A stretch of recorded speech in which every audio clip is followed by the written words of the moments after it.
hot. I'm gonna even get that one more time. The camera is Hot.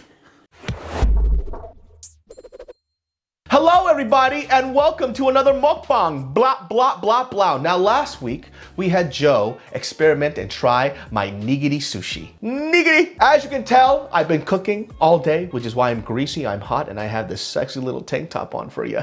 Which means that in today's mukbang, I will not be eating the food. Guess who will be eating it? Yes, we're talking about that anime cutie little freak, Julia CHOW. Wow! Now, because I know Julia loves anime, I decided to make an anime dish. Now, if you're wondering what dish we're going to make, it's from a very, very, very well-known classic called NARUTO. I respect every single ramen chef out there now because I didn't realize how much it takes to create a bowl of ramen. A lot of people out there will complain about, oh my God, well, it's not a bowl of pasta. Bitch! Fucking Italian pasta is easy to make. Making ramen? Hard. Without further ado, I introduce to you Julia CHOW.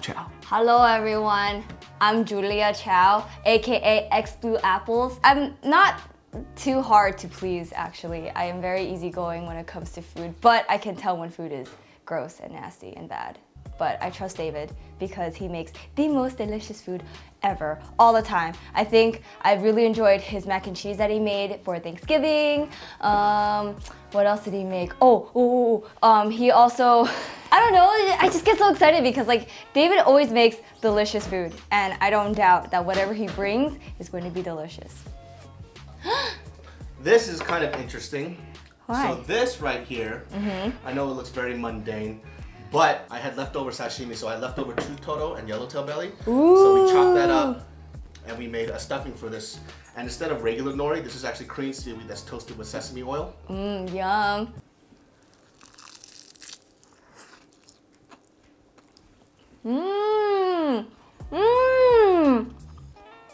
This is bomb. The seaweed is nicely toasted.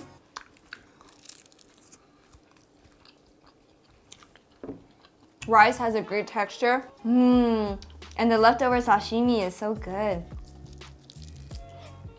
No! I saw that. And I just want another one. You want one more? Can I? Yeah. Here's one more. So what I put in it, so there's yellowtail belly, there's chutoro, which is medium fat tuna. We put a little green onions in there. Yeah. Some sweet Maui onions. A little bit of light soy sauce, sesame oil, and furikake, and I kind of mix that all together. You know, David, no! I'm typically not like a huge fan of like yellowtail and like tuna, because I'm usually salmon all the way, but you make this taste really good. So, I know you're a little fucking otaku, so this is my version of Naruto's Ichiraku ramen. Really? Yep. So, here you have the marinated egg that's soft boiled. We have in-house marinated menma, green onions, Naruto maki of course, and then we have chashu pork. Dude, you don't know how much I started salivating. Like, put that in there for you. Like literally everything is just moist and wet in my mouth. Take this away. I decided to do a triple broth. So this is actually a shio ramen. So the main flavor component is salt. Okay. But I did this with a dashi that I made in-house. A shiitake mushroom broth, and then I did a chicken broth as well. All my favorite things, like literally my first type of ramen I had was shio ramen. It was like the best ramen I've ever had. And then the fact that you put mushrooms there, because I like mushrooms, I like chicken broth, and then the dashi is cool too. First you smell, is what I hear. You smell and then you taste the broth, but I don't really care. I just like, this looks so good. I'm so excited. Okay.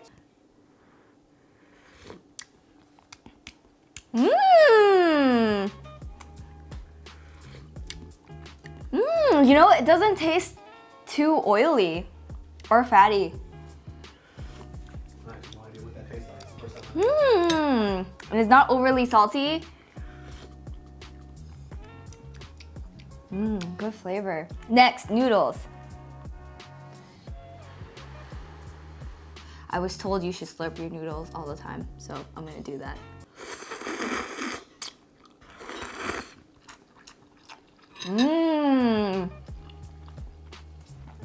Oh, it's so nice and chewy. Cause I know some ramen places like they like undercook their noodles and it doesn't taste that good, but this is really good. Mmm. Ooh, did you make that bamboo yourself, David? Yeah, so it's marinated. And I had to marinate it myself, thank God. It has a good crunch to it. Because most times when I eat bamboo shoots, they're like already kind of soggy. They're like limp. Next, I'm gonna eat this.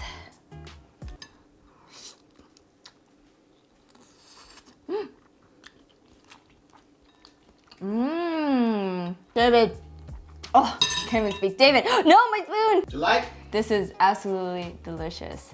I just kind of want to cry right now because it's so good. The pork is not as tender as to what I'm used to, at least the fatty area. Yeah, it's chashu pork, but I sous vide it, so it's still pork belly, but I kind of did it where it's not like completely fall apart, and it still has like a little bit of chew to it. It still melts nicely in the mouth though. Yeah. I don't know about you guys, but personally, I don't like cooked egg yolk.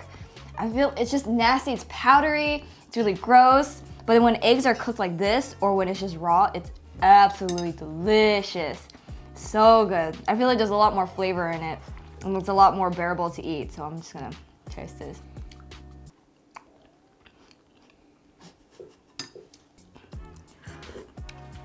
I really like the broth. Not too salty, very savory, not fatty at all. I'm gonna add this soup in here. I'm just gonna eat it. I think the first time that I actually had legit ramen was, I think in high school. And I just remember at that time there weren't that many ramen places, or at least I didn't know of any at the time. The first one I had was a shio base because when I read shoyu and it said it was like a soy sauce based soup, I was like, ugh, I don't want to drink soy sauce. So I went with the shio because I thought, hey, why not? Like maybe this is how ramen's supposed to be like, right? Had it, I thought it was absolutely great. Up until I had a different ramen, which was called Tampopo, and it used to be in Diamond Plaza off of Fullerton Road. Their ramen was pretty good, but then when I had, oh my gosh, what was it? When I had shinsengumi, that felt like a huge upgrade because I never knew that tonkotsu broth was a thing. Like pork bone soup, what?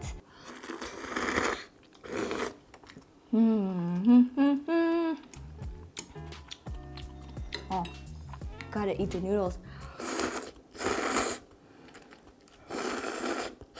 So eating this reminds me a lot of the time when I watched Naruto. For some odd reason, every time I finished tennis camp over the summer, I would just walk home. And every time I walked home, I was always thinking of like one of the theme songs or like the opening or the ending song. I don't remember. I remember for some reason it would always be stuck in my head as I'm walking home, and it always made me crave ramen. So my typical morning, I guess, as after tennis camp, I would walk home, get home, make some ramen, and then watch an episode of Naruto. Naruto always made it look so delicious to eat ramen. So you can imagine how stoked I was when I actually had real ramen.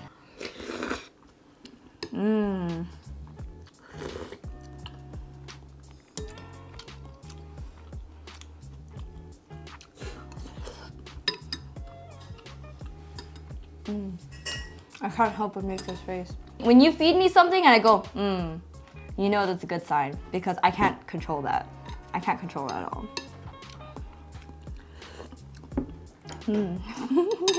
Look at this meat. It's nicely soaked in.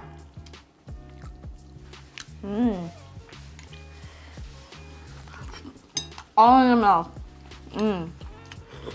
After eating a meal, you always have to have dessert because there's always room for dessert. Always. There's this anime, if you guys don't know, called Cardcaptor Sakura. In the recent episode that they had, the main character is making this cheesecake that her friend has. Her friend has this bomb-ass recipe for cheesecake, and they made it, and just watching that made me want to eat a cheesecake. There's a lot. Probably gonna go get cheesecake later though. Here we go. So this I clearly didn't make. But this is me favorite dessert from Uncle Tetsu, which is that fluffy Japanese cheesecake that everybody loves, everybody enjoys. And this one is not the original cheesecake that you normally get. No? It's actually the coffee version if you've ever had that. I can eat it now? Give it a go. How perfect! I was just talking about cheesecake earlier. It's like a very light texture, but it's not heavy. But it's not as light as Asian cheesecakes, like most Asian cheesecakes that you would get at like any Asian bakery. But ooh, this is like nicely thick enough, but it's fluffy. And it's moist. That's very good. You want a bite, David? I will after. Offer me then. I think the first time I had this cake was, I think for your birthday. I think we were all bowling at this one place in Highland Park, and Mario brought it or something. Oh, that's the first time you had it? Oh, shit. It was so good. I definitely enjoy eating Japanese cheesecake than American cheesecake. Just because American cheesecake is very heavy, very thick, and overly sweet. Like Japanese cheesecake, it's like nice, light, fluffy, but it's not like too fluffy like a sponge cake. And it was not overly sweet either. All American desserts, majority of them are like overly sweet, and I have no idea why they're overly sweet. I think if you could cut down the sugar in half, that would probably be good sweetness. If American sweetness is here, and if like Asian sweetness is here, I'm leaning more towards like right here. Just this area. Because I like it a little bit sweeter, but not too sweet. Yeah. This is fun. Maybe I should start doing mukbangs. You should. Yeah? I think people prefer when girls do mukbangs over guys. Really? I think it's expected when a big guy just eats food, but when a little cute girl eats a lot of food, that's what they really want to see. I mean, I enjoy eating food. Thank you guys for watching. I made mochi waffles. Okay, so just to let you know, it's 100% experimental, so I never really tried it myself. Well, my food was experimental too, so it doesn't really matter. Okay. Oh, Yeah. I'm excited. Yeah. The first time I had mochi waffles was at MJ Cafe, and it freaking blew my mind. What is a MJ Cafe? MJ Cafe is like a tea place. Oh. Yeah, it's a tea place, so they have like these like fishbowl, like boba teas and stuff like that, and they have like desserts, and one of the desserts is mochi waffles. I personally like mochi waffles a lot just because I like mochi. Rice flour already has like a sweetness to it, Yeah. so you don't need to actually add too much sugar to it as well. Okay, look, see, I was missing a few ingredients, okay? I'm missing vanilla. Well, it's gonna taste like trash. And I'm missing ice cream. But maybe like a honey drizzle might be good, I don't know. I think it's gonna be fine. I hope it's sweet enough. Oh, that's a good crunch. You don't need anything else. This is pretty freaking good. Is it? Number one, you get that crunchiness that you get from a traditional waffle, like a Belgian waffle, but you get that mochi / like Korean duck chewiness on the middle. Oh, this is bomb. Yeah? It is bomb. I think for me, I think I would prefer to have it be a little bit more crispy. Get a little bit of that sweet banana. Then Yeah. You have that tart fresh strawberry. And there's the whipped cream too. There's a fork. I didn't even use it. I don't need no damn fork. I even brought out a knife too, but Eh. yeah. I love waffles. You like waffles or pancakes? Oh, waffles all the way. Yeah. Yeah. Fuck pancakes. Well, That was bomb. really? Maybe one day I'll master it. Well, you could go ahead and experiment on me all you want, because that's pretty fucking good. Oh, thank you. Thank you. That's it for this mukbang. Put in the comments below who else you want me to bring on here. And make sure it's people that I like. If there's people I fucking hate, they're not eating my food. And if I do hate them, most likely I'm going to poison them. So. Or bring me back again. Yes. See y'all next time. Bye.